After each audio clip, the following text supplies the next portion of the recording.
Physics ആണ് നമ്മൾ തുടങ്ങാൻ പോകുന്നത്. അപ്പോൾ 10ാം ക്ലാസ്സിനെ കുറിച്ച് പറയുകയാണെങ്കിൽ നമ്മൾ കഴിഞ്ഞ വർഷം ലാസ്റ്റ് പഠിച്ചെടുത്തി 9ാം ക്ലാസ്സിൽ ലാസ്റ്റ് പഠിച്ചെടുത്തിയത് വൈദ്യുതിയെ കുറിച്ചാണ് അല്ലേ. വൈദ്യുതിയെ കുറിച്ച് ഒരു പാഠമായിരുന്നു നമ്മൾ ലാസ്റ്റ് പഠിച്ചെടുത്തിയത്. അതിന്റെ കണ്ടിന്യൂഷൻ ആണ് നമ്മൾ 10ാം ക്ലാസ്സിൽ വരുമ്പോൾ ആ ആദ്യത്തെ 3 ചാപ്റ്ററുകൾ എന്ന് പറയുന്നത്. അല്ല 10ാം ക്ലാസ്സിനെ സംബന്ധിച്ചിടത്തോളം ഫസ്റ്റ് ഡേ ഓണം വരെയുള്ള 3 പാഠങ്ങൾ എന്ന് പറയുന്നത് 3ഉം വൈദ്യുതിയുമായി ബന്ധപ്പെട്ടത്. അപ്പൊ അതിലെ 1ാമത്തെ അധ്യായം എന്ന് പറയുന്നത് വൈദ്യുത പ്രവാഹത്തിന്റെ ഫലങ്ങൾ, 2ാമത്തെ അധ്യായം എന്ന് പറയുന്നത് വൈദ്യുതിയുടെ കാന്തിക ഫലം, 3ാമത്തെ അധ്യായം എന്ന് പറയുന്നത് വൈദ്യുത കാന്തിക പ്രേരണ. അപ്പൊ ഈ 3 അധ്യായങ്ങളും എന്തുമായി ബന്ധപ്പെട്ടതാണ്? വൈദ്യുതിയുമായി ബന്ധപ്പെട്ടതാണ്. അപ്പൊ കഴിഞ്ഞ വർഷം ലാസ്റ്റ് നമ്മള് 9ാം ക്ലാസ്സിൽ പഠിച്ചെടുത്ത് വൈദ്യുതിയുമായി ബന്ധപ്പെട്ട് പഠിച്ചെടുത്ത കാര്യങ്ങളൊന്ന് ഓർത്തു നോക്കുക. എനിക്ക് തോന്നുന്നു നമ്മുടെ ഓം നിയമം പഠിച്ചിട്ടുണ്ട്, അതുപോലെ തന്നെ പ്രതിരോധങ്ങളെ കുറിച്ച് പഠിച്ചിട്ടുണ്ട്. പ്രതിരോധങ്ങൾ ശ്രേണി രീതിയിൽ, സമാന രീതിയിൽ തുടങ്ങിയവയൊക്കെ അവിടെ എന്ത് ചെയ്തിട്ടുണ്ട്? പഠിച്ചിട്ടുണ്ട്. ഓക്കെ, അപ്പോ വൈദ്യുത പ്രവാഹത്തിന്റെ ഫലങ്ങൾ. അപ്പോൾ നമ്മുടെ നിത്യജീവിതത്തിൽ നമ്മൾ ഏറ്റവും അധികം ഉപയോഗപ്പെടുത്തുന്ന ഒരു ഊർജ്ജ രൂപമാണ് എന്തെന്ന് അറിയപ്പെടുന്നത് വൈദ്യുതി എന്ന് പറയുന്നത്. അല്ലെങ്കിൽ നമ്മുടെ നിത്യ ജീവിതത്തിൽ മാറ്റി നിർത്താൻ പറ്റാത്ത ഒരു ഊർജ്ജ രൂപമാണ് എന്തെന്ന് അറിയപ്പെടുന്നത് വൈദ്യുതി.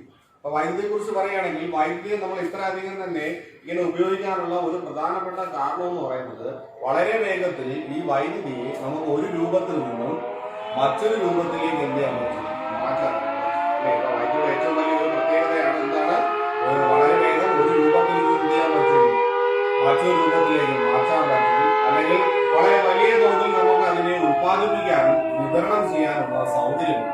അപ്പൊ ഇത്തരം കാരണങ്ങൾ കൊണ്ടാണ് വൈദ്യുതി ഊർജ്ജത്തെ നമ്മൾ കൂടുതലായിട്ട് ഉപയോഗിക്കാനുള്ള കാരണം അല്ലേ. എന്തൊക്കെയാണ്? ഒന്ന്, വൈദ്യുതിയെ വളരെ വേഗം തന്നെ ഒരു രൂപത്തിൽ നിന്നും നമുക്ക് എന്ത് ചെയ്യാൻ പറ്റും?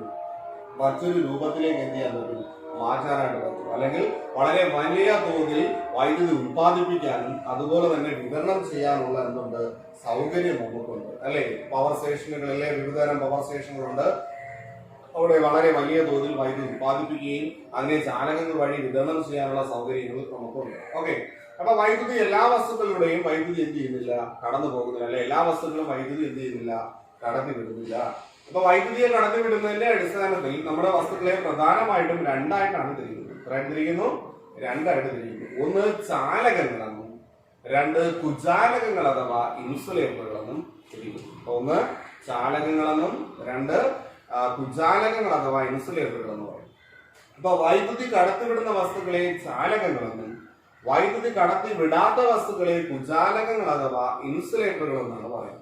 അപ്പൊ വൈദ്യുതി കടത്തിവിടുന്ന വസ്തുക്കളെ ചാലകങ്ങളെന്നും വൈദ്യുതി കടത്തിവിടാത്ത വസ്തുക്കളെ കുചാലകങ്ങൾ അഥവാ എന്തെന്നും അറിയപ്പെടുന്നു? ഇൻസുലേറ്ററുകൾ എന്നാണ് ചെയ്യുന്നത് അറിയപ്പെടുന്നത്. ഓക്കെ, അപ്പൊ നമ്മൾ പഠിക്കുന്ന പാഠത്തിന്റെ പേര് വൈദ്യുത പ്രവാഹത്തിന്റെ ഫലങ്ങൾ. അപ്പൊ വൈദ്യുതി പ്രവഹിക്കുമ്പോൾ, ഒഴുകുമ്പോൾ ഉണ്ടാകുന്ന ഫലങ്ങളെ കുറിച്ചാണ് നമുക്കിവിടെ എന്ത് ചെയ്യാനുള്ളത്? പഠിക്കാനുള്ളത് അല്ലെ. അപ്പൊ വൈദ്യുത പ്രവാഹത്തിന്റെ ഫലങ്ങൾ, വൈദ്യുതി പ്രവഹിക്കുമ്പോൾ ഉണ്ടാകുന്ന ഫലങ്ങളെ കുറിച്ചാണ് നമുക്കിവിടെ എന്ത് ചെയ്യാനുള്ളത്?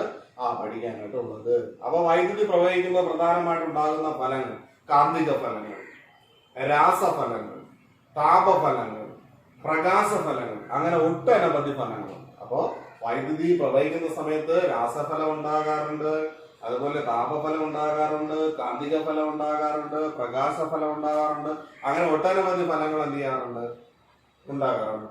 അതിൽ വൈദ്യുതയുടെ കാന്തിക ഫലമാണ് നമ്മൾ 10ാം ക്ലാസ്സിൽ തന്നെ 2ാമത്തെ പാഠത്തിൽ എന്ത് ചെയ്യുന്നത്? പരിചയപ്പെടുന്നത്. അതുപോലെ രാസഫലം നിങ്ങൾ 8ാം ക്ലാസ്സിലൊക്കെ കെമിസ്ട്രിയിൽ പഠിച്ചിട്ടുണ്ടാവും. വൈദ്യുത ലേപനവും വൈദ്യുത വിശ്ലേഷണവും അല്ലെ. ഒരു ചെമ്പ് സ്പൂണിന്റെ പുറത്ത് വെള്ളി പൂശുന്ന പ്രക്രിയ എന്നൊക്കെ പറഞ്ഞിട്ട് നമ്മള് വൈദ്യുത ലേപനവും വൈദ്യുത വിശ്ലേഷണവും ഒക്കെ പഠിച്ചിട്ടുണ്ട്. കെമിസ്ട്രി 8ലോ 9ലോ ഒക്കെ പഠിച്ചിട്ടുണ്ട്. അതൊക്കെ ഏതിൽ വരുന്നതാണ്? വൈദ്യുതിയുടെ രാസഫലത്തിൽ വരുന്ന ഭാഗങ്ങളാണ്. അതൊക്കെ വൈദ്യുതിയുടെ രാസഫലത്തിൽ വരുന്നത്. എന്നാൽ നമ്മളെ 20ാം ക്ലാസ്സിലെ 1ാമത്തെ അധ്യായത്തിൽ പരിചയപ്പെടുന്നത് വൈദ്യുതിയുടെ താപഫലത്തെ കുറിച്ചും വൈദ്യുതിയുടെ പ്രകാശഫലത്തെ കുറിച്ചാണ് നമ്മളിവിടെ എന്ത് ചെയ്യാൻ പോകുന്നത്? പരിചയപ്പെടാൻ പോകുന്നത്. ഏതൊക്കെയാണ്? വൈദ്യുതിയുടെ താപഫലത്തെ കുറിച്ചും വൈദ്യുതിയുടെ പ്രകാശഫലത്തെ കുറിച്ചാണ് നമ്മളിവിടെ എന്ത് ചെയ്യാൻ പോകുന്നത്? പരിചയപ്പെടാനായിട്ട് പോകുന്നത്. ഓക്കെ, അപ്പൊ വളരെ ചെറിയ ഒരു പരീക്ഷണത്തിലൂടെ നമുക്ക് അധ്യായത്തിലേക്ക് കടക്കാം. വളരെ സിമ്പിൾ ആയിട്ട് നമ്മളൊരു ചെമ്പ് കമ്പി എടുക്കുകയാണ്. ഇതെടുക്കുകയാണ് ഒരു ചെമ്പ് കമ്പി അല്ലെങ്കിൽ ഒരു ചെമ്പ് വയർ എടുക്കുകയാണ്. ഒരു ചെറിയ കഷ്ണം കമ്പി അല്ലെങ്കിൽ വയർ എടുക്കുകയാണ്. ഓക്കെ, എടുത്തിട്ട് അതിന്റെ സ്വതന്ത്രമായ 2 അഗ്രഭാഗങ്ങളുണ്ട്. ആ സ്വതന്ത്രമായ അഗ്രഭാഗങ്ങളെ ഞാനൊരു സ്വിച്ച് വഴി ബാറ്ററിയുമായിട്ട് കണക്ട് ചെയ്യുന്നു. ഒരു സ്വിച്ച് വഴി എന്തുമായിട്ട് കണക്ട് ചെയ്യുന്നു? ബാറ്ററിയുമായിട്ട്. അപ്പൊ വളരെ സിമ്പിൾ ആയിട്ട് പറയുകയാണെങ്കിൽ നമ്മളൊരു ചെറിയ ചെമ്പ് കമ്പി അല്ലെങ്കിൽ ചെമ്പ് വയർ എടുക്കുകയാണ്. ആ എടുത്തതിന് ശേഷം ഞാൻ അതിനെ അതിന്റെ സ്വതന്ത്രമായ അഗ്രഭാഗങ്ങളെ ഞാനൊരു സ്വിച്ച് വഴി ആ ബാറ്ററിയുമായിട്ട് എന്ത് ചെയ്തു? കണക്ട് ചെയ്തു. സ്വിച്ച് വഴി ആരുമായിട്ട് കണക്ട് ചെയ്തു? ബാറ്ററിയുമായിട്ട് കണക്ട് ചെയ്തു. സ്വിച്ച് വഴി ബാറ്ററിയുമായിട്ട് കണക്ട് ചെയ്തതിന് ശേഷം ഞാൻ എന്ത് ചെയ്തു? ഈ സ്വിച്ച് ഓൺ ചെയ്തു. ഈ സ്വിച്ച് എന്ത് ചെയ്തു? ഓൺ ചെയ്യുന്നു. സ്വിച്ച് ഓൺ ചെയ്യുന്ന സമയത്ത് എന്ത് സംഭവിക്കും? ഇവിടെ വൈദ്യുതി പ്രവഹിക്കും അല്ലെ. പോസിറ്റീവിൽ നിന്ന് നെഗറ്റീവിലേക്ക് വൈദ്യുതി എന്ത് ചെയ്യും? ഈ ചാലകത്തിലൂടെ എന്ത് ചെയ്യും? ഒഴുകും. അല്ലെങ്കിൽ ഈ ചെമ്പ് കമ്പിയിലൂടെ എന്ത് ചെയ്യും? ഒഴുകും. പോസിറ്റീവിൽ നിന്ന് നെഗറ്റീവിലേക്ക് ഈ ചെമ്പ് കമ്പിയിലൂടെ വൈദ്യുതി ഇവിടെ എന്ത് ചെയ്യുന്നു? പ്രവഹിക്കുന്നതായിട്ട് നമുക്ക് എന്ത് ചെയ്യാൻ പറ്റും? കാണാനായിട്ട് പറ്റും. അങ്ങനെ പ്രവഹിച്ച അല്പസമയത്തിന് ശേഷം നമ്മൾ ഇതിലേക്ക് എന്ത് ചെയ്യുന്നു? തൊട്ടു നോക്കും. ഈ കമ്പിയിലേക്ക് തൊട്ടു നോക്കും. അപ്പൊ ബാറ്ററിയിൽ നിന്നുള്ള വൈദ്യുതി ആയതുകൊണ്ട് തന്നെ നമുക്ക് ഷോക്ക് ഒന്നും എന്ത് ചെയ്യത്തില്ല? ഏൽക്കത്തില്ല. അപ്പൊ നമ്മൾ ഇതിലേക്ക് തൊട്ട് നോക്കിക്കഴിഞ്ഞാൽ അവിടെ ചെറുതായിട്ട് നമ്മുടെ കയ്യിൽ ചൂട് അനുഭവപ്പെടും. ആ കയ്യിൽ നമ്മൾ ചെറുതായിട്ട് എന്താ അനുഭവപ്പെടുന്നു? ചൂട് അനുഭവപ്പെടുന്നു. അവിടെ ചൂട് അനുഭവപ്പെട്ടുവെങ്കിൽ അതിൽ നമുക്ക് മനസ്സിലാക്കാൻ പറ്റും അവിടെ എന്തുൽപാദിപ്പിച്ചു? താപം ഉൽപാദിപ്പിച്ചു. അവിടെ എന്തുൽപാദിപ്പിച്ചു? താപം ഉൽപാദിപ്പിച്ചു. റേഡിയോ. അപ്പൊ അവിടെ എന്ത് ഉൽപ്പാദിപ്പിച്ചാൽ നമുക്ക് കാണാൻ പറ്റി? താപം ഉൽപ്പാദിപ്പിച്ചു. അപ്പൊ ഈ വളരെ ചെറിയ അല്ലെങ്കിൽ സിമ്പിൾ ആയിട്ടുള്ള ഈ ഒരു പരീക്ഷണത്തിൽ നിന്ന് നമുക്ക് മനസ്സിലാക്കാം ഇവിടെ താപം പ്രവഹിക്കാനുള്ള കാരണം ഇതിലൂടെ വൈദ്യുതി ഒഴുകിയതുകൊണ്ടാണ് അല്ലേ. ഇവിടെ താപം പ്രവഹിക്കാനുള്ള കാരണം എന്താണ്? ഇതിലൂടെ വൈദ്യുതി പ്രവഹിച്ചു അല്ലെങ്കിൽ വൈദ്യുതി ഒഴുകിയപ്പോഴാണ് ഇവിടെ എന്തുണ്ടായത്? താപം ഉണ്ടായത്. അല്ലാതെ നേരത്തെ നമ്മൾ സ്വിച്ച് ഓൺ ചെയ്യാതിരുന്ന സമയത്ത് നമുക്ക് ഇതിലേക്ക് തൊട്ട് നോക്കിക്കഴിഞ്ഞാൽ നമുക്ക് ചൂടൊന്നും അനുഭവപ്പെട്ടില്ല. അവിടെ താപമൊന്നും ഉത്പാദിപ്പിച്ചില്ല. അപ്പൊ അതിൽ നിന്ന് വളരെ സിമ്പിൾ ആയിട്ട് നമുക്ക് മനസ്സിലാക്കാൻ പറ്റും ഇവിടെ വൈദ്യുതി ഉത്പാദിപ്പിക്കാനുണ്ടായ കാരണം എന്ന് പറയുന്നത് ഇതിലൂടെ വൈദ്യുതി കടന്നു പോയപ്പോൾ അവിടെ എന്ത് ഉത്പാദിപ്പിച്ചു?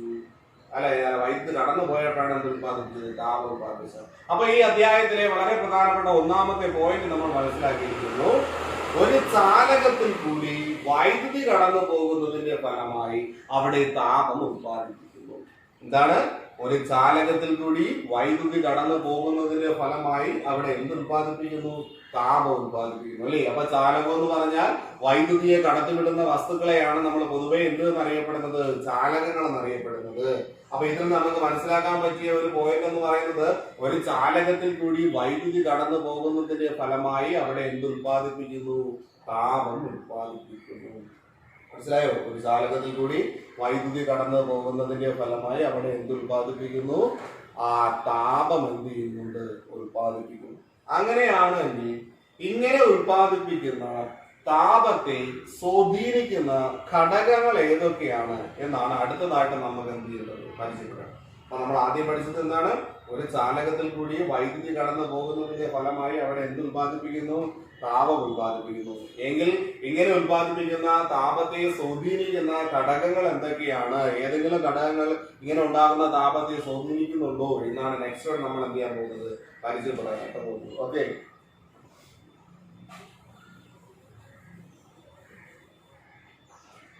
അപ്പൊ അതിനായിട്ട് നമ്മൾ എന്ത് ചെയ്യുന്നു? ഒരേപോലുള്ള രണ്ട് ബീക്കർ എടുക്കുകയാണ്. ഒരേപോലുള്ള എന്താണ്? രണ്ട് ബീക്കറുകൾ. ഈ രണ്ട് ബീക്കറിലും ഒരേ അളവില് നമ്മൾ ജലം നിറയ്ക്കുകയാണ്. ഒരേപോലുള്ള രണ്ട് ബീക്കർ എടുക്കുന്നു. ഈ രണ്ട് ബീക്കറിലും ഒരേ അളവിൽ എന്ത് നിറയ്ക്കുകയാണ്? ജലം നിറയ്ക്കുകയാണ്. ഓക്കെ. ഒന്നാമത്തേതിൽ ഒരു ചെമ്പ് കമ്പിയും രണ്ടാമത്തേതിൽ അതേ നീളവും അതേ വണ്ണവുമുള്ള നിക്രോം കമ്പി ഉപയോഗിക്കുന്നു. അപ്പൊ ഒന്നാമത്തേൽ ഉപയോഗിച്ചത് എന്താണ്? ചെമ്പ് കമ്പി. രണ്ടാമത്തേൽ ഉപയോഗിച്ചത് എന്താണ്? അതേ നീളവും അതേ വണ്ണവുമുള്ള ഒരു നിക്രോം കമ്പി. രണ്ടിൽ കൂടിയും ഞാൻ എന്ത് വിടുകയാണ്? ഒരേ അളവിലുള്ള എന്ത് കണക്ക് വിടുകയാണ്? വൈദ്യുതി വിടുകയാണ്, കണക്ക് വിടുകയാണ്. ഒരേ അളവിൽ എന്താണ്? വൈദ്യുതി വിടുകയാണ് കണക്ക്. ഓക്കെ. അപ്പൊ ഒരേപോലുള്ള രണ്ട് ബീക്കറുകൾ എടുത്തു. ആ രണ്ട് ബീക്കറിൽ ഒരേ അളവിൽ വെള്ളം നിറച്ചു. ഒരേ അളവിൽ വെള്ളം നിറച്ചത് ഒന്നാമത്തേതിൽ ഒരു ചെമ്പ് കമ്പിയും രണ്ടാമത്തേതിൽ ഒരു നിക്രോം കമ്പിയും. ആ ചെമ്പ് കമ്പിയുടെ അതേ നീളവും വണ്ണമുള്ള ഒരു നിക്രോം കമ്പിയും ഉപയോഗിച്ചു. രണ്ടിൽ കൂടിയും ഒരേ അളവിലുള്ള വൈദ്യുതി കടത്തിവിടുന്നു. അല്പസമയത്തിന് ശേഷം നമ്മൾ പരിശോധിച്ചു കഴിഞ്ഞാൽ ഈ ചാലകത്തിലൂടെ വൈദ്യുതി പ്രവഹിക്കുമ്പോൾ താപം ഉത്പാദിപ്പിക്കും നമ്മൾ മനസ്സിലാക്കി കഴിഞ്ഞു. അപ്പൊ സ്വാഭാവികമായിട്ടും ഈ ചെമ്പ് കമ്പിയിലും താപം ഉണ്ടാവും, നിക്രോം കമ്പിയിലും താപം ഉണ്ടാവും. അങ്ങനെയാണെങ്കിൽ രണ്ട് കമ്പിയിലും ഉണ്ടാകുന്ന താപം തുല്യമായിരിക്കുമോ? അപ്പൊ രണ്ട് കമ്പിയിൽ ഉണ്ടാകുന്ന താപം തുല്യമായിരിക്കുമോ എന്ന് അറിയുന്നതിന് വേണ്ടിയിട്ട് നമുക്ക് എന്ത് ചെയ്താൽ മതി? ഇവിടെ താപം ഉണ്ടാകുമ്പോൾ ആ താപത്തിന്റെ ഫലമായിട്ട് ഈ രണ്ട് ബീക്കറിലെയും ജലം എന്ത് ചെയ്യും? ചൂടാവത്തില്ലേ? ആ ജലത്തിന്റെ താപനില ഒരു തെർമോമീറ്റർ വെച്ച് അളന്ന് നോക്കി കഴിഞ്ഞാൽ നമുക്ക് മനസ്സിലാകുന്നില്ലേ എത്ര താപം ഉണ്ടായിരുന്നു. അപ്പൊ നമ്മൾ എന്ത് ചെയ്യുന്നു, ഇവിടെ ഉണ്ടായ താപം തുല്യമാണോ, ചെമ്പ് കമ്പിയിലും അതുപോലെ തന്നെ നിക്രോം കമ്പിയിലും ഉത്പാദിപ്പിച്ച താപം തുല്യമാണോ എന്ന് നമുക്കറിയാം. അങ്ങനെ രണ്ടിലും ഉത്പാദിപ്പിച്ച താപം തുല്യമാണോ എന്ന് അറിയാനായിട്ട് നമ്മൾ എന്ത് ചെയ്യുന്നു, ഈ രണ്ട് ബീക്കറിലെയും ജലത്തിന്റെ താപനില അളന്ന് നോക്കുന്നു. അങ്ങനെ രണ്ട് ബീക്കറിലെയും ജലത്തിന്റെ താപനില അളന്ന് നോക്കിയപ്പോൾ നമുക്ക് മനസ്സിലായി ഈ ചെമ്പ് കമ്പിയിലും അതുപോലെ നിക്രോം കമ്പിയിലും ഉണ്ടായ താപത്തിന്റെ അളവ് വ്യത്യസ്തമായിരുന്നു. ചെമ്പ് കമ്പിയിലും നിക്രോം കമ്പിയിലും ഉണ്ടായ താപത്തിന്റെ അളവ് എന്തായിരുന്നു? വ്യത്യസ്തമായിരുന്നു. അതിന് കാരണം ചെമ്പ് കമ്പിയുടെയും നിക്രോം കമ്പിയുടെയും പ്രതിരോധങ്ങൾ വ്യത്യസ്തമാണ്. അതിന് കാരണം എന്താണ്? ചെമ്പ് കമ്പിയുടെയും നിക്രോം കമ്പിയുടെയും എന്ത് വ്യത്യസ്തമാണ്? പ്രതിരോധം വ്യത്യസ്തമാണ്. അപ്പൊ അതിൽ നമുക്ക് മനസ്സിലാക്കാം ഇവിടെ ഉണ്ടായ താപത്തെ സ്വാധീനിച്ച ഒന്നാമത്തെ ഘടകം എന്ന് പറയുന്നത് ചാലകത്തിന്റെ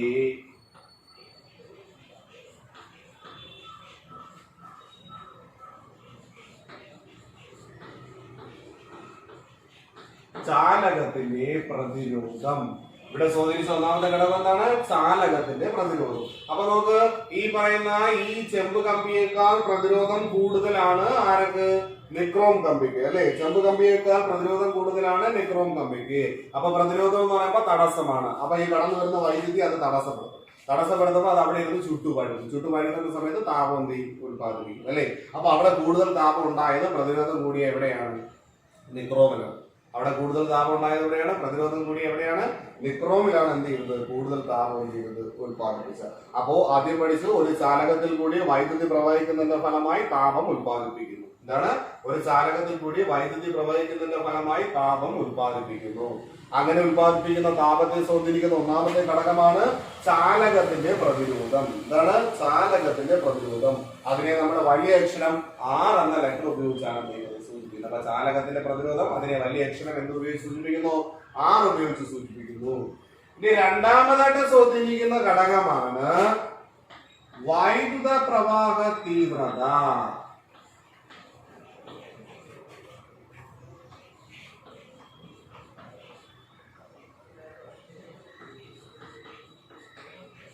രണ്ടാമത് സ്വാധീനിക്കുന്ന ഘടകമാണ് ഇത് വൈദ്യുത പ്രവാഹ തീവ്രത അല്ലെങ്കിൽ വൈദ്യുതി, കറണ്ട്. മനസ്സിലായോ? അപ്പൊ രണ്ടാമത് സ്വാധീനിക്കുന്നത് വൈദ്യുത പ്രവാഹ തീവ്രത അല്ലെങ്കിൽ നമ്മൾ കറണ്ട് എന്ന് പറയും. അതിനെ വലിയ അക്ഷരം I ഉപയോഗിച്ചാണ് എന്ത് ചെയ്യുന്നത്? സൂചിപ്പിക്കുന്നത്. അതിനെ വലിയ അക്ഷരം I ഉപയോഗിച്ചാണ് എന്ത് ചെയ്യുന്നത്? സൂചിപ്പിക്കുന്നത്. അപ്പൊ ഒന്നാമത് സ്വാധീനിച്ച ഘടകം ചാലകത്തിന്റെ പ്രതിരോധം, രണ്ടാമത് സ്വാധീനിച്ച ഘടകം വൈദ്യുത പ്രവാഹ തീവ്രത. പിന്നെ മൂന്നാമത് സ്വാധീനിക്കുന്ന ഘടകമാണ്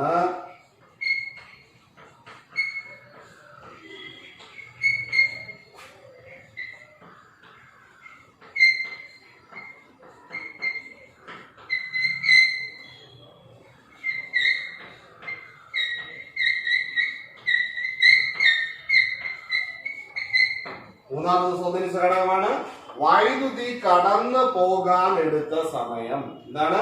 വൈദ്യുതി കടന്നു പോകാൻ എടുത്ത സമയം. ആ വൈദ്യുതി കടന്നു പോകാൻ എടുത്ത സമയത്തെ T എന്ന അക്ഷരം ഉപയോഗിച്ച് സൂചിപ്പിക്കുന്നു. അത് എപ്പോഴും എന്തായിരിക്കണം? ചെറിയ അക്ഷരമായിരിക്കും. ഓക്കെ. അപ്പൊ ഒരു ചാലകത്തിലൂടെ വൈദ്യുതി കടന്നു പോകുന്നതിന്റെ ഫലമായി താപം ഉത്പാദിപ്പിക്കുന്നു. ഇതാണ് ഒരു ചാലകത്തിലൂടെ വൈദ്യുതി കടന്നു പോകുന്നതിന്റെ ഫലമായി താപം ഉത്പാദിപ്പിക്കുന്നു. ഇങ്ങനെ ഉത്പാദിപ്പിക്കുന്ന താപത്തെ മൂന്ന് ഘടകങ്ങൾ സ്വാധീനിക്കുന്നുണ്ട്. ഒന്ന് ചാലകത്തിന്റെ പ്രതിരോധം, രണ്ട് വൈദ്യുത പ്രവാഹ തീവ്രത, മൂന്ന് വൈദ്യുതി കടന്നു പോകാൻ എടുത്ത സമയം. ഓക്കെ. അപ്പൊ ഒരു ചാലകത്തിൽ കൂടി വൈദ്യുതി കടന്നു പോകുന്നതിന്റെ ഫലമായി താപം ഉത്പാദിപ്പിക്കുന്നു. ഇങ്ങനെ ഉത്പാദിപ്പിക്കുന്ന താപത്തെ സ്വാധീനിക്കുന്ന ഘടകങ്ങളാണ് ഒന്ന് ചാലകത്തിന്റെ പ്രതിരോധം, രണ്ട് വൈദ്യുത പ്രവാഹ തീവ്രത, മൂന്ന് വൈദ്യുതി കടന്നു പോകാൻ എടുത്ത സമയം. അപ്പൊ ചാലകത്തിന്റെ പ്രതിരോധത്തെ നമ്മൾ R എന്ന അക്ഷരം ഉപയോഗിച്ചാണ് സൂചിപ്പിക്കുന്നത്. വൈദ്യുത പ്രവാഹ തീവ്രതയെ I എന്ന അക്ഷരം ഉപയോഗിച്ചാണ് സൂചിപ്പിക്കുന്നത്. വൈദ്യുതി കടന്നു പോകാൻ എടുത്ത സമയം T, ചെറിയ അക്ഷരം T കൊണ്ടാണ് സൂചിപ്പിക്കുന്നത്. ഒരു കാര്യം കൂടി ശ്രദ്ധിച്ചോളുക. ചാലകത്തിന്റെ പ്രതിരോധത്തിന്റെ യൂണിറ്റ് എന്ന് പറയുന്നത് ഓം ആണ്. പ്രതിരോധത്തിന്റെ യൂണിറ്റ് എന്താണ്? ഓം. ഇതാണ് അതിന്റെ സിംബൽ എന്ന് പറയുന്നത്. അപ്പൊ പ്രതിരോധത്തിന്റെ യൂണിറ്റ് എന്താണ്? ഓം. ഇനി വൈദ്യുത പ്രവാഹ തീവ്രതയുടെ യൂണിറ്റ് എന്ന് പറയുന്നത് ആംബയർ ആണ്. എന്താണ്? ആംബയർ. വൈദ്യുത പ്രവാഹ തീവ്രതയുടെ യൂണിറ്റ് ആംബയർ.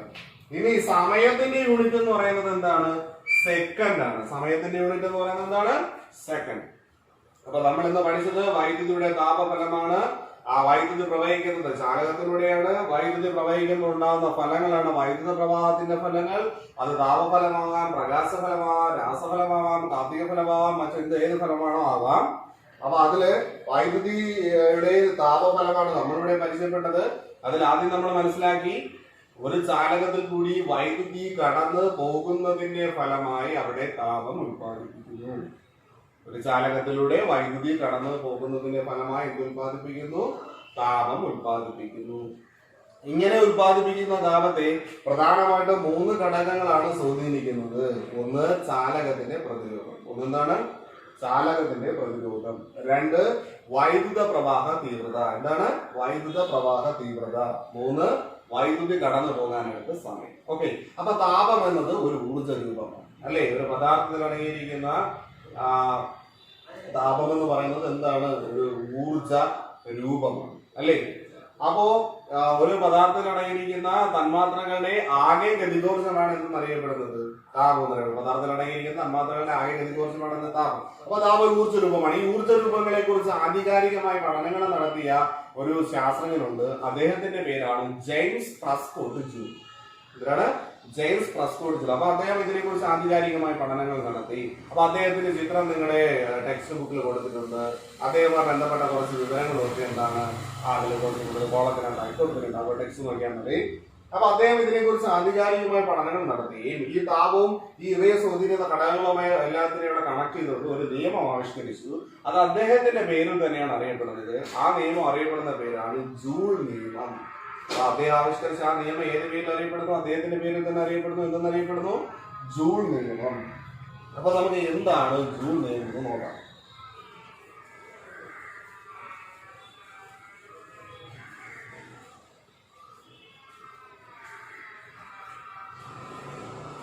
അപ്പൊ ജൂൾ നിയമത്തിൽ പറയുന്നത് നമ്മൾ പഠിച്ചു കഴിഞ്ഞു, ഒരു ചാലകത്തിൽ കൂടി വൈദ്യുതി കടന്നു പോകുന്നതിന്റെ ഫലമായിട്ട് താപം ഉത്പാദിപ്പിക്കുന്നത്. അപ്പൊ താപം എന്ന് പറയുമ്പോൾ ഹീറ്റ്. അപ്പൊ അതിനെ നമുക്ക് എച്ച് എന്ന അക്ഷരം ഉപയോഗിച്ച് സൂചിപ്പിക്കാം. അപ്പൊ ഒരു ചാലകത്തിലൂടെ വൈദ്യുതി കടന്നു പോകുന്നതിന്റെ ഫലമായി ഉണ്ടാകുന്ന താപത്തിന്റെ അളവ് വൈദ്യുത പ്രവാഹ തീവ്രതയുടെ വർഗത്തിന്റെയും, വൈദ്യുത പ്രവാഹ തീവ്രത എന്ന് പറയുമ്പോൾ I, അതിന്റെ വർഗം എന്ന് പറയുമ്പോൾ I². വൈദ്യുത പ്രവാഹ തീവ്രതയുടെ വർഗത്തിന്റെയും ചാലകത്തിന്റെ പ്രതിരോധത്തിന്റെയും, ചാലകത്തിന്റെ പ്രതിരോധം എന്ന് പറയുമ്പോൾ R, ചാലകത്തിന്റെ പ്രതിരോധത്തിന്റെയും വൈദ്യുതി കടന്നു പോകാനെടുത്ത സമയം എന്ന് പറഞ്ഞാൽ T, സമയത്തിന്റെയും ഗുണനഫലത്തിന് തുല്യമാണ്. അപ്പൊ ഇത് 3 ഗുണിച്ച് കിട്ടുന്നതിന് തുല്യമായിരിക്കും ഉണ്ടാകുന്നതാണ്. അതായത് നമുക്ക് H= എന്ന് എഴുതാം I². അപ്പൊ എന്താണ് ജൂൾ നിയമം? ഒരു ചാലകത്തിൽ കൂടി വൈദ്യുതി കടന്നു പോകുന്നതിന്റെ ഫലമായി ഉൽപാദിപ്പിക്കുന്ന താപത്തിന്റെ അളവ് വൈദ്യുത പ്രവാഹ തീവ്രതയുടെ വർഗത്തിന്റെയും ചാലകത്തിന്റെ പ്രതിരോധത്തിന്റെയും വൈദ്യുതി കടന്നു പോകാനെടുത്ത സമയത്തിന്റെയും ഗുണനഫലത്തിന് തുല്യമായിരിക്കും. ഇതാണ് ജൂൾ നിയമം. അപ്പൊ ജൂൾ നിയമം ഒരുപാട് പറയാം. ഒരു ചാലകത്തിൽ കൂടി വൈദ്യുതി കടന്നു പോകുന്നതിന്റെ ഫലമായി ഉൽപാദിപ്പിക്കുന്ന താപത്തിന്റെ അളവ് വൈദ്യുത പ്രവാഹ തീവ്രതയുടെ വർഗത്തിന്റെയും ചാലകത്തിന്റെ പ്രതിരോധത്തിന്റെയും വൈദ്യുതി കടന്നു പോകാനെടുത്ത സമയത്തിന്റെയും ഗുണനഫലത്തിന് തുല്യമായിരിക്കും. അപ്പൊ ജൂൾ നിയമപ്രകാരം നമുക്കൊരു ഇക്വേഷൻ കിട്ടി. H=I²RT. എന്നിട്ട് H=I²RT. അപ്പൊ അതിൽ H എന്ന് പറഞ്ഞാൽ ഹീറ്റ്, താപം. I എന്ന് പറഞ്ഞാൽ കറണ്ട്, വൈദ്യുത പ്രവാഹ തീവ്രത. R എന്ന് പറഞ്ഞാൽ പ്രതിരോധം. T എന്ന് പറഞ്ഞാൽ എന്താണ്? സമയം. അപ്പൊ അതാണ് എന്തെന്നറിയപ്പെടുന്നത്? ജൂൾ നിയമം. അപ്പൊ ഒരു ചാലകത്തിലൂടെ വൈദ്യുതി കടന്നു പോയാൽ അവിടെ താപം ഉത്പാദിപ്പിക്കുന്നു. ആ ഉത്പാദിപ്പിക്കുന്ന താപത്തെ 3 ഘടകങ്ങൾ സ്വാധീനിക്കുന്നു. ഒന്ന് ചാലകത്തിന്റെ പ്രതിരോധം, വൈദ്യുത പ്രവാഹ തീവ്രത, വൈദ്യുതി കടന്നു പോകാനെടുത്ത സമയം. ഇവയെ തമ്മിൽ കണക്ട് ചെയ്യുന്ന നിയമമാണ് ജൂൾ നിയമം എന്നറിയപ്പെടുന്നത്. ആവിഷ്കരിച്ചത് ജെയിംസ് പ്രസ്കോട്ട് ജൂൾ എന്ന് പറയുന്ന സയന്റിസ്റ്റാണ്. ആരാണ്? ജെയിംസ് പ്രസ്കോട്ട് ജൂൾ എന്ന് പറയുന്ന സയന്റിസ്റ്റാണ് എന്ത് ആവിഷ്കരിച്ചത്? ജൂൾ നിയമം ആവിഷ്കരിച്ചത്. അപ്പൊ ജൂൾ നിയമത്തിൽ പറയുന്നത് ഇങ്ങനെയാണ്: ഒരു ചാലകത്തിൽ കൂടി വൈദ്യുതി കടന്നു പോകുന്നതിന്റെ ഫലമായി ഉത്പാദിപ്പിക്കുന്ന താപത്തിന്റെ അളവ്, ഒരു ചാലകത്തിൽ കൂടി വൈദ്യുതി കടന്നു പോകുന്നതിന്റെ ഫലമായി ഉത്പാദിപ്പിക്കുന്ന താപത്തിന്റെ അളവ് വൈദ്യുത പ്രവാഹ തീവ്രതയുടെ വർഗത്തിന്റെയും ചാലകത്തിന്റെ പ്രതിരോധത്തിന്റെയും വൈദ്യുതി കടന്നു പോകാനെടുത്ത സമയത്തിന്റെയും ഗുണനഫലത്തിന് തുല്യമാണ്.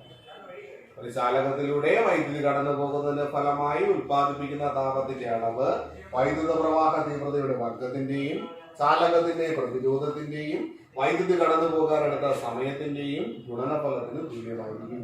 അതായത് നമുക്ക് എന്തെന്ന് കിട്ടുന്നു? H സമം I സ്ക്വയർ RT കിട്ടുന്നു. അപ്പൊ H എന്ന് പറഞ്ഞാൽ താപം, I എന്ന് പറഞ്ഞാൽ കറണ്ട്, R എന്ന് പറഞ്ഞാൽ പ്രതിരോധം, T എന്ന് പറഞ്ഞാൽ എന്താണ്? സമയം. അപ്പൊ H എന്തെന്ന് കിട്ടി? I സ്ക്വയർ RT എന്ന് കിട്ടി. ഇനി നമ്മൾ കഴിഞ്ഞ വർഷം 9ാം ക്ലാസ്സിൽ പഠിച്ച വൈദ്യുതി എന്ന് പറയുന്ന പാഠത്തിലേക്ക് തിരികെ പോവുകയാണെങ്കിൽ അവിടെ നമ്മൾ ഓം നിയമം പഠിച്ചു. അപ്പൊ ഓം നിയമത്തിൽ നമ്മൾ ഇങ്ങനെ പഠിച്ചിട്ടുണ്ട്, പ്രതിരോധം R സമം V ബൈ I എന്ന് പഠിച്ചു. പ്രതിരോധം R സമം എന്തെന്ന് പഠിച്ചു? V ബൈ I എന്ന് പഠിച്ചു.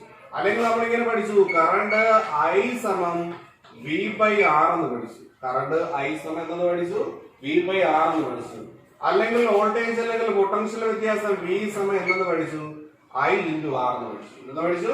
I into R. അതായത് നമ്മൾ ഇങ്ങനെ ഒരു എളുപ്പ വഴിയൊക്കെ പഠിച്ചിട്ടുണ്ട്. ഇങ്ങനെ ഇവിടെ V, ഇവിടെ I, ഇവിടെ R. അപ്പൊ V കണ്ടെത്തണമെങ്കിൽ V മറച്ചു വയ്ക്കുക. അപ്പൊ V സമം എന്തായി? I ഇൻറ്റു R ആയി. I കണ്ടെത്തണ I മറച്ചു വയ്ക്കുക. അപ്പൊ എന്തായി? V ബൈ R ആയി. R കണ്ടെത്തണ R മറച്ചു വയ്ക്കുക. അപ്പൊ എന്തായി? V ബൈ I ആയി. ഓക്കെ. അപ്പൊ ഈ 3 ഇക്വേഷൻസ് നോട്ട്ബുക്കിലേക്ക് എന്ത് ചെയ്യുക? ഒന്ന് നോട്ട് ചെയ്യുക. ഇത് നമുക്ക് ഇനിയും ആവശ്യമില്ല. അപ്പൊ ഒന്ന് എഴുതുക.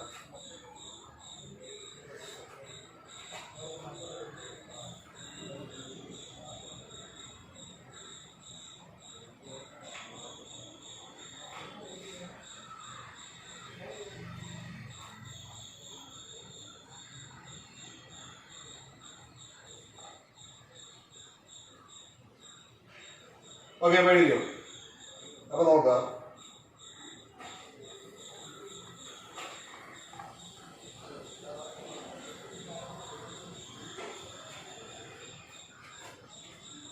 അപ്പോൾ ജൂൾ നിയമപ്രകാരം നമ്മൾ പഠിച്ചു H സമം I സ്ക്വയർ RT. അപ്പൊ ജൂൾ നിയമപ്രകാരം നമ്മൾ പഠിച്ചു എന്താണ്? H സമം എന്താണ്? I square RT. എന്നാൽ കഴിഞ്ഞ വർഷം നമ്മൾ പഠിച്ചു എന്താണ്? R സമം എന്താണ്? V ബൈ I ആണ്. അപ്പൊ അതിൽ നമുക്ക് മനസ്സിലാക്കാം R ന് V ബൈ I എന്ന് പറയുന്ന ഒരു വില കൂടിയുണ്ട്. കാരണം എന്താണ്? V ബൈ എന്ന് പറയുന്നത് എന്തുണ്ട്? ഒരു വില കൂടിയുണ്ട്. അപ്പൊ അങ്ങനെയാണെങ്കിൽ ഈ സമവാക്യത്തിലേക്ക് R ന് പകരം V ബൈ I എന്ന് പറയുന്ന വില നമുക്ക് കൊടുത്തു നോക്കിയാലോ? അപ്പൊ ഇക്വേഷൻ എന്ത് മാറ്റം ഉണ്ടാവുന്നു? അപ്പൊ നോക്കുക, H ന് മാറ്റമൊന്നുമില്ല. അപ്പൊ H സമം I സ്ക്വയറിന് മാറ്റമൊന്നുമില്ല. ഗുണം R ന് പകരം നമ്മൾ എന്തെന്ന് കൊടുക്കുന്നു? V ബൈ I എന്ന് പറഞ്ഞ വില കൊടുക്കും. R ന് പകരം എന്ത് കൊടുക്കുന്നു? V ബൈ I എന്ന് പറഞ്ഞ വില കൊടുക്കും. അപ്പൊ R ന് പകരം ഇവിടെ എന്തായി?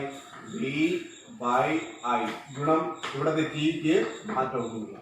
അപ്പൊ ജൂൾ നിയമപ്രകാരം നമ്മൾ പഠിച്ചത് H എന്തെന്നാണ്? I സ്ക്വയർ RT എന്നാണ്. എന്നാൽ നമ്മൾ കഴിഞ്ഞ വർഷം 9ാം ക്ലാസ്സിലെ ഓം നിയമത്തിൽ പഠിച്ചു R സമം V ബൈ I. അപ്പൊ R ന് V ബൈ I എന്ന് പറയുന്ന ഒരു വില കൂടി ഉണ്ട്. അപ്പൊ R ന് V ബൈ I എന്ന് പറയുന്ന വില നമ്മൾ H I സ്ക്വയർ RT എന്ന് പറയുന്ന സമവാക്യത്തിലേക്ക് കൊടുക്കുകയാണെങ്കിൽ H സമം എന്തായി മാറും? I square into V by I into T എന്നായി മാറും. എന്തായി മാറും? I square into V by I into T എന്നായി മാറും. ഓക്കെ. അപ്പൊ I സ്ക്വയർ എന്ന് പറഞ്ഞാൽ നമുക്കറിയാം I ഇൻറ്റു I ആണ് I സ്ക്വയർ അല്ലെ? I സ്ക്വയർ എന്ന് പറയുമ്പോൾ I ഇൻറ്റു I ആണ് I സ്ക്വയർ. അപ്പൊ അതിൽ 2 I ഉണ്ട്. അവിടെ നിന്ന് ഒരു ഐയും ഇതാ ഇവിടത്തെ ഒരു ഐ എന്ത് ചെയ്തു? ക്യാൻസൽ ചെയ്തു. I സ്ക്വയർ ചെയ്യുന്ന ഐയും ഇവിടെ ഉണ്ടാകുന്ന ഐയും എന്ത് ചെയ്തു? ക്യാൻസൽ ചെയ്തു. ബാക്കി ആരെങ്കിലും ഉണ്ടേ? H is equal to 2 ഐയിൽ നിന്ന് ഒരു ഐ ആണ് പോയത്. അപ്പൊ ഇനി ബാക്കി ഒരു ഐ ഉണ്ട്. അപ്പൊ I ഇവിടെ ഒരു V ഉണ്ട്. ഈ ഐ ഇല്ല, അത് പോയി. ഇനി T ഉണ്ട്. അപ്പൊ അതിനെ നമുക്ക് ഇങ്ങനെ എഴുതാം? H is equal to VIT. എന്ന് എഴുതാം? H is equal to VIT. അപ്പൊ താപം കണ്ടെത്താൻ മറ്റൊരു ഇക്വേഷൻ കിട്ടി അല്ലേ? അപ്പൊ താപം കണ്ടെത്താൻ ഒരു ചാലകത്തിലൂടെ വൈദ്യുതി കടന്നു പോകുമ്പോൾ ഉത്പാദിപ്പിക്കുന്ന താപം കണ്ടെത്താൻ നമുക്ക് മറ്റൊരു ഇക്വേഷൻ കൂടെ കിട്ടി. എന്തെന്ന് കിട്ടി? H is equal to VIT എന്ന് കിട്ടി. എന്തെന്ന് കിട്ടി? H is equal to VIT. അപ്പൊ ഒരിക്കലും പറയാം, നമ്മൾ ഓം നിയമപ്രകാരം പഠിച്ചിട്ടുണ്ട് R സമം V ബൈ I ആണ്. ആ V ബൈ I എന്ന് പറയുന്ന വില നമ്മൾ ഈ H is equal to I square RT എന്ന് പറയുന്ന സമവാക്യത്തിലേക്ക് കൊടുക്കുന്നു. അപ്പൊ Iക്ക് R ന് പകരം V ബൈ I എന്ന് കൊടുക്കുന്ന സമയത്ത് നമുക്ക് പുതിയൊരു ഇക്വേഷൻ കിട്ടുന്നു. H is equal to എന്തെന്ന് കിട്ടുന്നു? VIT എന്ന് പറയുന്ന ഇക്വേഷൻ കിട്ടുന്നു. അപ്പൊ ഇതൊന്ന് നോട്ട്ബുക്കിലേക്ക് എഴുതി എടുക്കണം.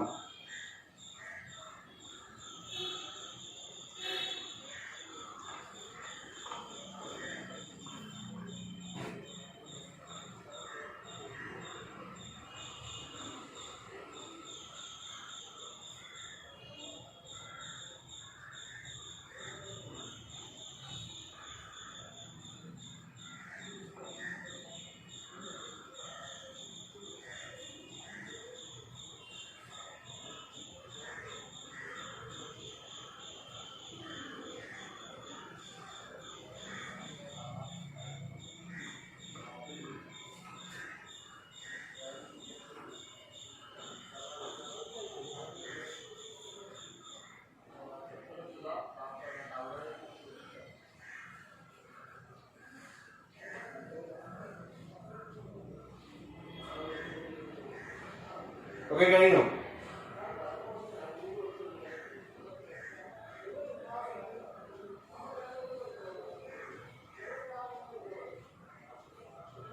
ഓക്കെ,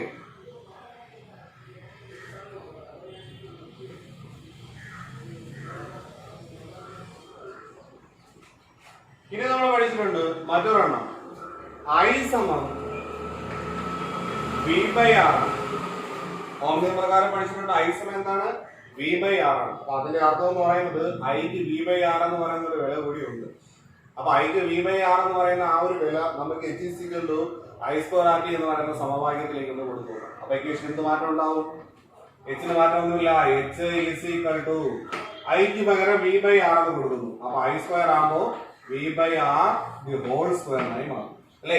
Iക്ക് പകരം V/R എന്ന വില കൊടുക്കുന്നു. അപ്പൊ I² ആകുമ്പോ എന്ത് കൊടുക്കണം?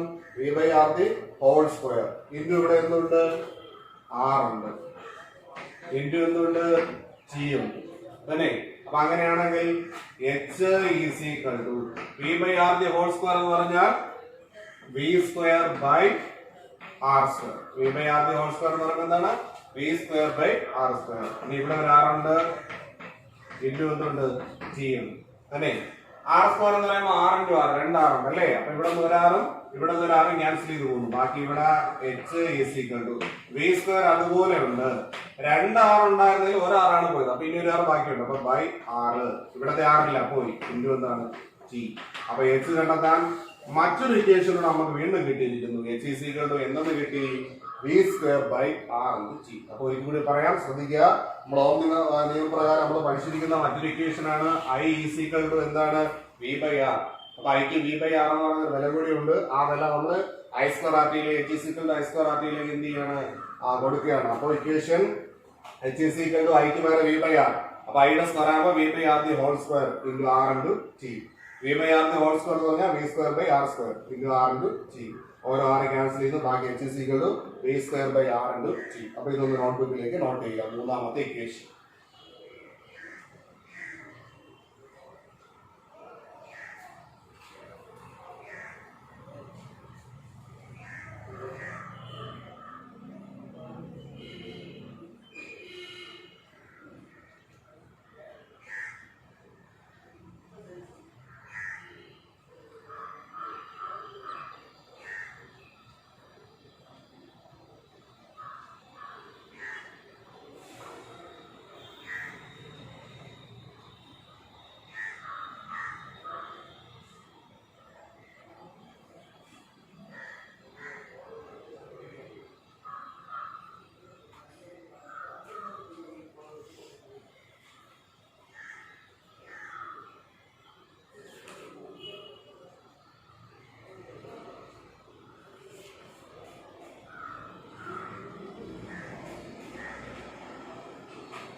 Okay.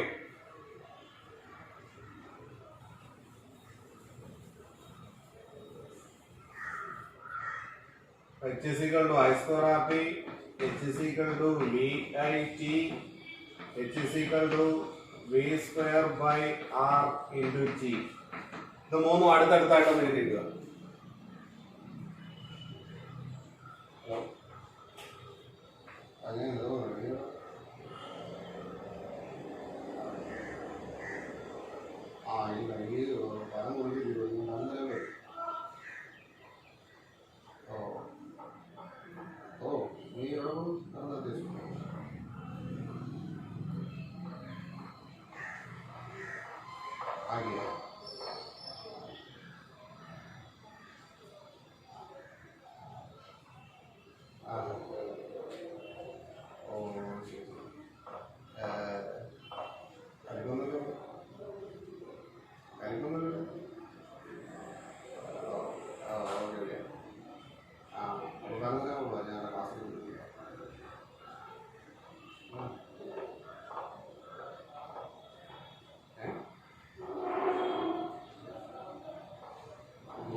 ഈ മൂന്ന് ഇക്വേഷൻ എടുത്താൽ എഴുതിയിടുക. h is equal to I square h is equal to VIT h is equal to V square by R എന്ന് ചെയ്യും. അപ്പൊ ഇതുമായി ബന്ധപ്പെട്ട ഒന്ന് രണ്ട് ഗണിത പ്രശ്നങ്ങൾ ഒന്ന് നോക്കാം. അപ്പൊ ജൂൾ നിയമം നടത്തുന്നത്. അപ്പോ ഒരു ചാലകത്തിലൂടെ വൈദ്യുതി കടന്നു പോകുന്നതിന്റെ ഫലമായിട്ട് താപം ഉത്പാദിപ്പിക്കപ്പെടുന്നു. ഉത്പാദിപ്പിക്കപ്പെടുന്ന താപത്തെ മൂന്ന് ഘടകങ്ങൾ സ്വാധീനിക്കുന്നു. ചാലകത്തിന്റെ പ്രതിരോധം, വൈദ്യുത പ്രവാഹ തീവ്രത, വൈദ്യുതി കടന്നു പോകാൻ എടുത്ത സമയം. ഇതുമായി ബന്ധപ്പെട്ട നിയമമാണ് ജൂൾ നിയമം. ജെയിംസ് പ്രസ്കോട്ട് ജൂൾ എന്ന് പറയുന്ന സയന്റിസ്റ്റ് ആണ് ജൂൾ നിയമം ആവിഷ്കരിച്ചത്. അദ്ദേഹം പറയുന്നു, ഒരു ചാലകത്തിലൂടെ വൈദ്യുതി കടന്നു പോകുന്നതിന്റെ ഫലമായി ഉത്പാദിപ്പിക്കുന്ന താപത്തിന്റെ അളവ് വൈദ്യുത പ്രവാഹ തീവ്രതയുടെ വർഗത്തിന്റെയും ചാലകത്തിന്റെ പ്രതിരോധത്തിന്റെയും വൈദ്യുതി കടന്നു പോകാനെടുത്ത സമയത്തിന്റെയും ഗുണനഫലത്തിന് തുല്യമായിരിക്കും. ഇവിടെ പറയാം, ഒരു ചാലകത്തിൽ കൂടി വൈദ്യുതി കടന്നു പോകുന്നതിന്റെ ഫലമായി ഉത്പാദിപ്പിക്കുന്ന താപത്തിന്റെ അളവ് വൈദ്യുത പ്രവാഹ തീവ്രതയുടെ വർഗത്തിന്റെയും ചാലകത്തിന്റെ പ്രതിരോധത്തിന്റെയും വൈദ്യുതി കടന്നു പോകാനെടുത്ത സമയത്തിന്റെയും ഗുണനഫലത്തിന് തുല്യമായിരിക്കും. H = I square RT. Okay, അപ്പൊ അങ്ങനെയാണ് എങ്കിൽ H എന്ന് പറഞ്ഞാൽ താപം, I എന്ന് പറഞ്ഞാൽ കറണ്ട്, R പ്രതിരോധം, T സമയം, V എന്ന് പറഞ്ഞാൽ പൊട്ടൻഷ്യൽ വ്യത്യാസം, അല്ല എങ്കിൽ നമ്മൾ വോൾട്ടേജ് വോൾട്ട് എന്നാണ് പറയുന്നത്. ഇനി താപത്തിന്റെ യൂണിറ്റ് ജൂളാണ്. ജെയിംസ് പ്രസ്കോട്ട് ജൂൾ എന്ന് പറയുന്ന സയന്റിസ്റ്റിന്റെ സ്മരണാർത്ഥം താപത്തിന് നമ്മൾ ഇപ്പോൾ ഉപയോഗിക്കുന്ന യൂണിറ്റ് എന്താണ്? ജൂളാണ്. എന്നാൽ പണ്ടുകാലം നമ്മൾ ഉപയോഗിച്ചിരുന്ന കലോറിയാണ്. അപ്പൊ ഒരു കലോറി സമം 4.2 ജൂൾ. അത് എഴുതിയിട്ടേക്കുക. ഒരു കലോറി സമയം എന്താണ്? 4.2 ജൂൾ. പണ്ട് കാലം നമ്മൾ താപത്തിന് ഉപയോഗിച്ചിരുന്ന യൂണിറ്റ് ആണ് എന്തെന്ന് അറിയപ്പെടുന്നത് കലോറി എന്ന് പറയുന്ന യൂണിറ്റ്. എന്നാൽ ഇപ്പോൾ നമ്മൾ ഉപയോഗിക്കുന്ന യൂണിറ്റ് ആണ് ജൂള്. ജെയിംസ് പ്രസ്കോട്ട് ജൂൾ എന്ന് പറയുന്ന ശാസ്ത്രജ്ഞന്റെ സ്മരണാർത്ഥമാണ് നമ്മൾ താപത്തിന് എന്ത് യൂണിറ്റ് ഉപയോഗിക്കുന്നത്? ജൂൾ എന്ന് പറയുന്ന യൂണിറ്റ് ഉപയോഗിക്കുന്നത്. അപ്പൊ ഒരു കലോറി എന്ന് പറയുന്നത് 4.2 ജൂളിന് എന്താണ്? തുല്യമാണ്. അപ്പൊ താപത്തിന്റെ യൂണിറ്റ് ജൂൾ. കറണ്ടിന്റെ യൂണിറ്റ് അമ്മ അറിയാം, ആംപെയർ ആണ്. പ്രതിരോധത്തിന്റെ യൂണിറ്റ് ഓം ആണ്. സമയത്തിന്റെ യൂണിറ്റ് സെക്കൻഡ് ആണ്. വോൾട്ടേജിന്റെ യൂണിറ്റ് വോൾട്ട് തന്നെ. ഓക്കെ, അപ്പൊ എന്ത് പറയുമ്പോഴും നമ്മൾ അതിനോടൊപ്പം അവരുടെ എന്തുകൂടെ പറയുക? യൂണിറ്റ് കൂടി എന്ത് ചെയ്യും പറയാം. ഓക്കെ,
അപ്പൊ നമുക്ക് ജൂൾ നിയമവുമായി ബന്ധപ്പെട്ട ഒരു ഗണിത പ്രശ്നമാണ്. ഇങ്ങനെയാണ് ക്വസ്റ്റ്യൻ.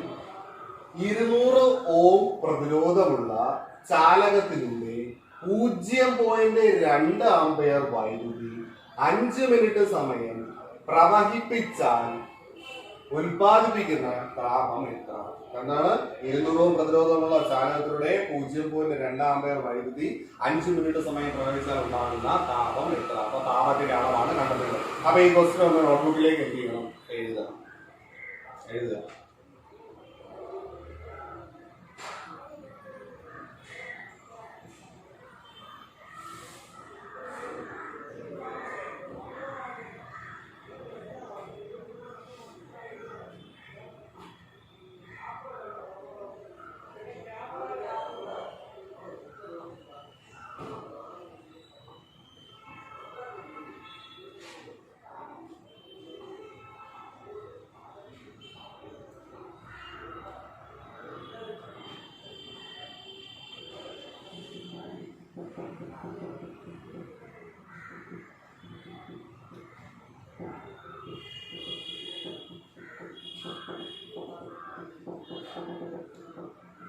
ഓക്കെ.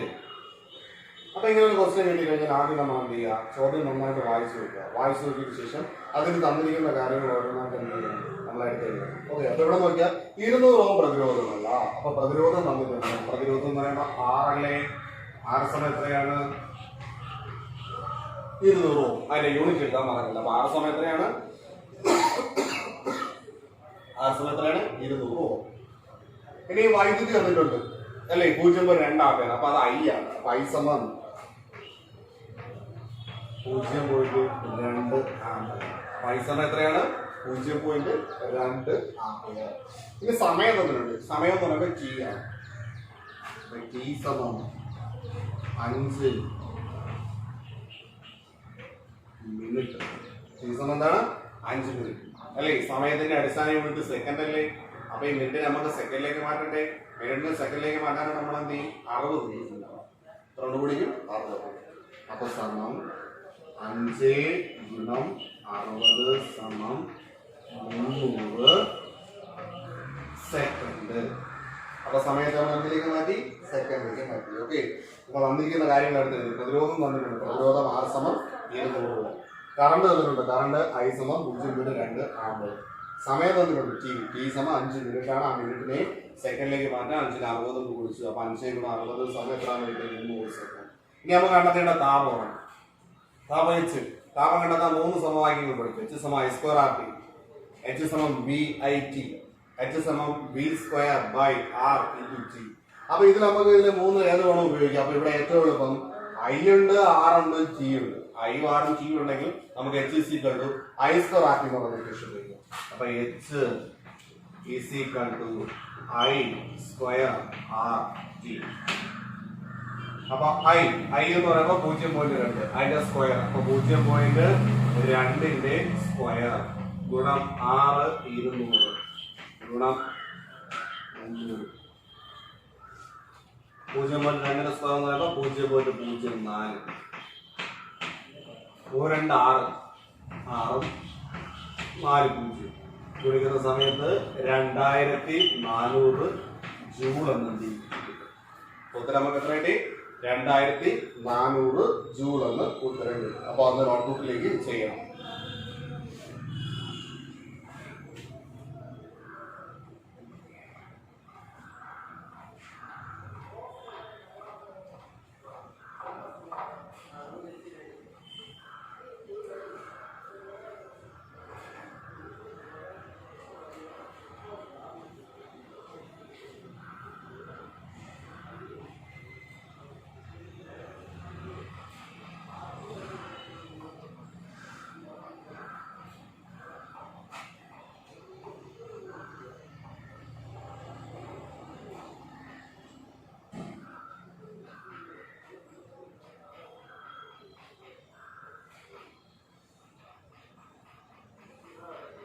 അപ്പൊ അവിടെ ഉത്തരം നമ്മൾ കണ്ടുപിടിച്ചത് ഏതാണ്, ജൂളിലാണ് കണ്ടുപിടിച്ചത് അല്ലെ. അപ്പൊ ചിലപ്പോ ഈ 2400 ജൂൾ എത്ര കലോറി ആണെന്ന് ചോദിക്കാം. കാരണം താപത്തിന് മുൻകാലത്ത് ഉപയോഗിച്ചിരുന്ന യൂണിറ്റ് ആണ് എന്ത്, കലോറി. നമ്മൾ നേരത്തെ പരിചയപ്പെട്ടു. ഒരു കലോറി എന്ന് പറയുന്നത് 4.2 ജൂളാണ്. അപ്പൊ ഈ 2400 ജൂൾ എത്ര കലോറിയാണ് എന്ന് ചോദിക്കുകയാണെങ്കിൽ വേറെ ഒന്നും ചെയ്യണ്ട. ഈ 2400നെ 4.2 കൊണ്ട് എന്ത് ചെയ്യണം, ഹരിക്കണം അല്ലെ.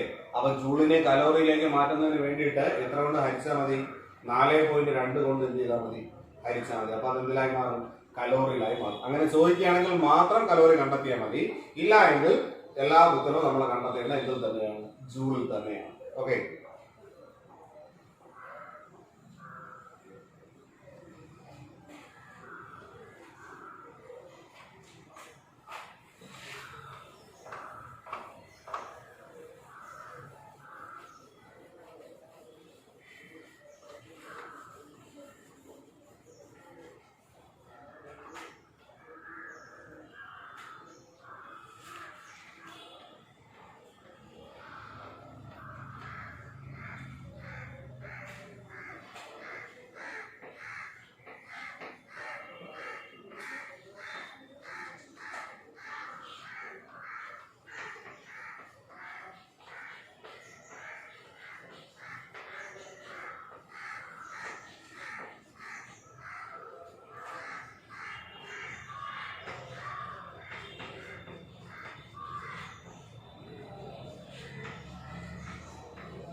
മറ്റൊരു ക്വസ്റ്റ്യൻ ആണ്.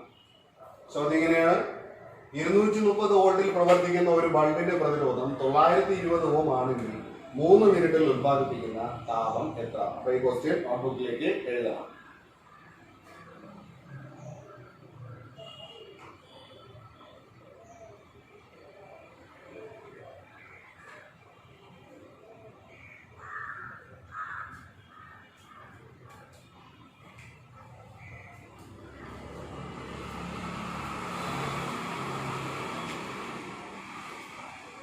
ഓക്കെ, അപ്പൊ നേരത്തെ പോലെ തന്നെ ക്വസ്റ്റ്യൻ നന്നായിട്ട് വായിച്ചു നോക്കുക. വായിച്ചു നോക്കിയതിന് ശേഷം എന്തെല്ലാം കാര്യങ്ങൾ തന്നിട്ടുണ്ടെന്ന് നോക്കാം.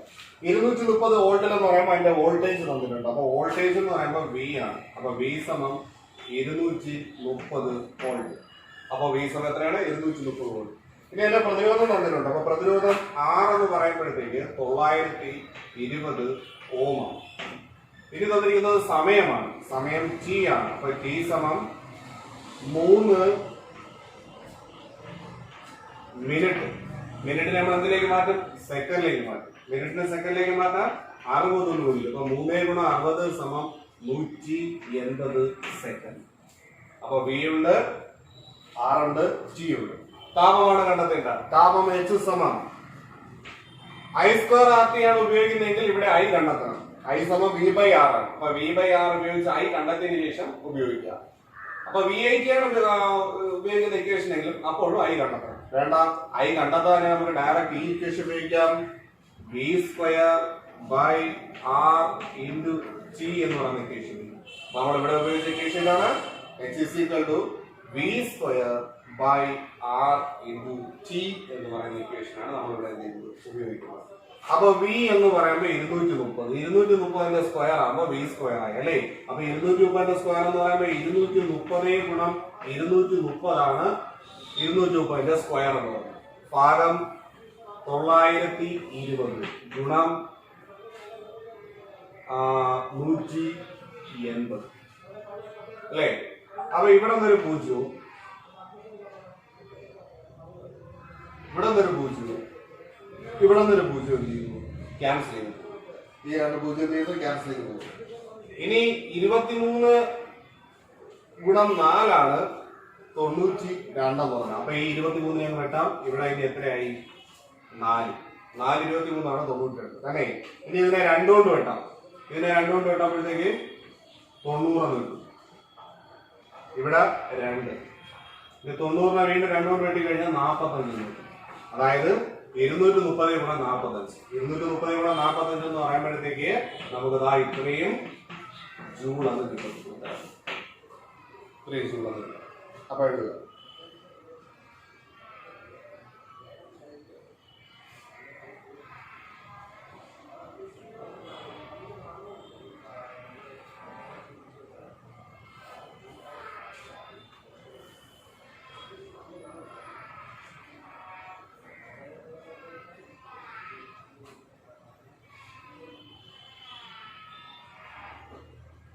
അപ്പൊ എഴുതി കഴിഞ്ഞുവെങ്കിൽ നമ്മൾ ഇന്ന് പഠിച്ച കാര്യങ്ങള് ഒരു ചാലകത്തിലൂടെ വൈദ്യുതി കടന്നു പോകുമ്പോൾ താപം ഉത്പാദിപ്പിക്കുന്ന താപത്തെ സ്വാധീനിക്കുന്ന ഘടകങ്ങൾ വൈദ്യുത പ്രവാഹ തീവ്രത, ചാലകത്തിന്റെ പ്രതിരോധം, വൈദ്യുതി കടന്നു പോകാനുള്ള സമയം. അതുമായി ബന്ധപ്പെട്ട നിയമം ജൂൾ നിയമം. ഒരു ചാലകത്തിലൂടെ വൈദ്യുതി കടന്നു പോകുന്നതിന്റെ ഫലമായി ഉത്പാദിപ്പിക്കുന്ന താപത്തിന്റെ അളവ് വൈദ്യുത പ്രവാഹ തീവ്രതയുടെ വർഗത്തിന്റെയും ചാലകത്തിന്റെ പ്രതിരോധത്തിന്റെയും വൈദ്യുതി കടന്നു പോകാനുള്ള സമയത്തിന്റെയും ഗുണനഫലത്തിന് തുല്യമായി. അവിടെ 3 ഇക്വേഷൻ നമ്മൾ പഠിച്ചു. H സമം I² RT, H സമം VIT, H സമം V² by R into T. അപ്പൊ ഇത് എഴുതിയെടുത്തു എങ്കിൽ നിങ്ങൾക്ക് ഇതുവരെ പഠിപ്പിച്ചതിൽ എന്തെങ്കിലും സംശയം ഉണ്ടോ എങ്കിൽ ഒന്നുകിൽ ചോദിക്കുക, അല്ലെങ്കിൽ എന്ത് ചെയ്യുക, മെസ്സേജ് അയക്കുക.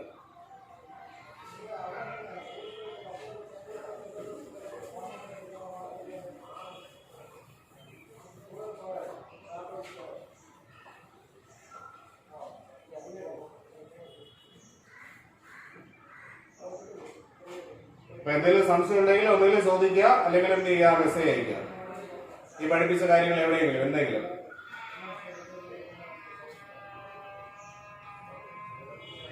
ഒന്നുകിൽ ഓഡിയോ ഓൺ ആക്കിയിട്ട് ചോദിക്കാം, ഇല്ലെങ്കിൽ മെസ്സേജ് അയക്കുക.